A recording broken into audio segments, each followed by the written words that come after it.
আমার নামে দুইটা মামলা করা হয়েছে, আপনারা জানেন। লায়লা দুইটা মামলা করেছে। প্রথমে করেছে আপনার অ্যাটেম্প টু মার্ডার মামলা, যেটা একদমই ভিত্তিহীন, যেটার উপর নির্ভর করে আমাদেরকে মহামান্য আদালত আমাকে জামিন দিয়েছিল। অ্যান্ড ওইটা জামিন ছিল এতদিন। আজকে যেহেতু কোর্ট চেঞ্জ হয়েছে, তাই আমরা আবারও এসে আমি আবার জামিন নিয়েছি। একটা অ্যাটেম্প টু মার্ডার মামলা দিয়েছে। যখন দেখলো ওইটা দিয়ে আমাকে দমন করতে পারছে না, আমাকে কিছু করতে পারতেছে না, কারণ ওইটা একদমই ভিত্তিহীন ছিল। মানে পুরো বাংলাদেশেই জানে সব কিছুই, এখানে আমার বলার কিছু নাই। এটা জানি না ও কেন করতেছে, ওর স্যাটিসফ্যাকশন, ওর ভালো লাগতেছে তাই করতেছে। আর আমার কপালে ছিল এই জন্য হচ্ছে, কারণ আমার লাইফে কখনো আমি থানাতে পর্যন্ত যাই নাই, কিন্তু এখন আমি জেলে গেছি। আর দুইটা মামলা নিয়ে প্রতিনিয়ত আমি আসতেছি, হাজিরা দিচ্ছি।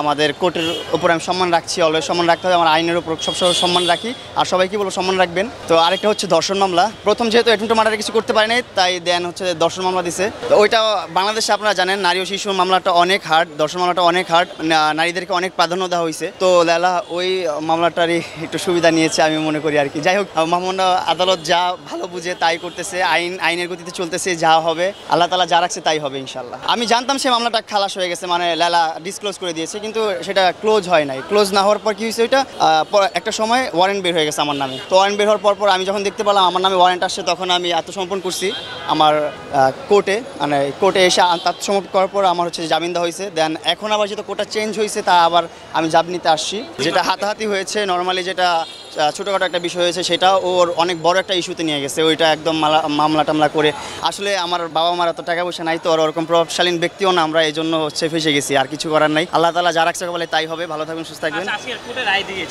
জি, রায় দিয়েছে, আবার আমাকে জামিন দিয়েছে। মহামান্য আদালত আমার সব কিছু দেখে, সব কিছু বুঝে উনি দেখলো যেটা ভিত্তিহীন, আমি জামিন পাওয়ার যোগ্য, জামিন দিয়ে দিয়েছে আমাকে। 2023 সালের যে একটা মারামারি ঘটনা ছিল, ওই মামলাটার একটা ডেট পড়েছিল। সেই ডেটের জন্য আমি আজকে এখানে আদালতে হাজির হয়েছি। বিজ্ঞ আদালত তার মতামত জানিয়েছেন।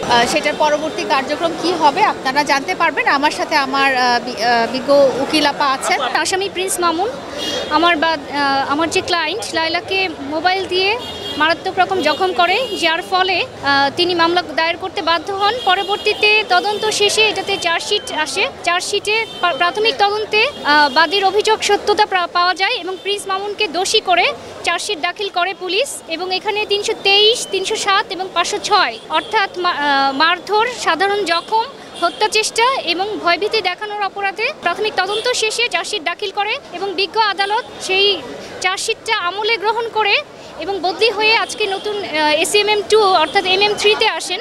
আজকে চার্জ গঠনের শুনানির জন্য দিন ধার্য ছিল। আসামি পক্ষ টাইম প্রেয়ার দিয়েছে এবং পূর্ব শর্তে জামিন চেয়েছে। পূর্ব শর্তে জামিন মঞ্জুর হয়েছে এবং চার্জ গঠনের যে টাইম প্রেয়ারটা, সেটা বিজ্ঞ আদালত মঞ্জুর করেছে নেক্সট ডেট চার্জ গঠনের শুনানির জন্য। আসামি জামিন আগে মঞ্জুর হয়েছে, এখন পূর্ব শর্তে সেটাকে এক্সটেন্ড করেছে।